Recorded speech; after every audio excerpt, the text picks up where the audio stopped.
വഴി കിടന്ന് അടി വിടുന്ന ആവശ്യമില്ലാത്ത കാര്യത്തിന് ഇടപെടാൻ പോകരുത്. സാരമില്ല. എടാ എന്തോടാ കാണിക്കുന്നേ? അതിന് നിനക്കെന്തറാ? എടാ അവന്മാര് കൂട്ടുകാരായിട്ട് നിനക്കെന്തറാ? പറയടാ.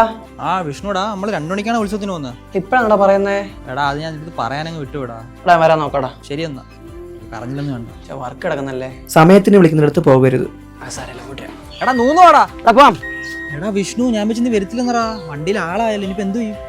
എന്നാ നിങ്ങൾ പോയിട്ട് കളിയാ. എടാ ഒന്നും വിചാരിക്കല്ലേ, വണ്ടിയിൽ ആള് ഫില്ലാവണ്ട. അല്ല കുഴപ്പമില്ലടാ. ഓക്കെ. ഒരു 10,000 എവിടെയെങ്കിലും കിട്ടിയായിരുന്നെങ്കിൽ ഇങ്ങനെ നാളത്തെ പ്രശ്നങ്ങളെല്ലാം തീർന്നിട്ടായിരുന്നു. ചോദിച്ചില്ലെങ്കിൽ അഭിപ്രായം പറയരുത്. അളിയാ പ്രശ്നങ്ങളെല്ലാം തീരുവളിയാ. നീ വേണ്ടത്, നീ എനിക്ക് തരാനുള്ള പൈസ തന്നാ തീരാവുന്ന പ്രശ്നങ്ങളുള്ള എനിക്കല്ല. എടാ നിന്റെ പെങ്കൊച്ചൊക്കെ എന്താ പറയുന്നു? അണ്ണാ അവക്ക് ഞാൻ എന്ന് പറഞ്ഞ ജീവനാ. അവക്ക് അവളെക്കായും അവളുടെ വീട്ടുകാരെക്കായും വരുന്നതാണ് ഞാൻ.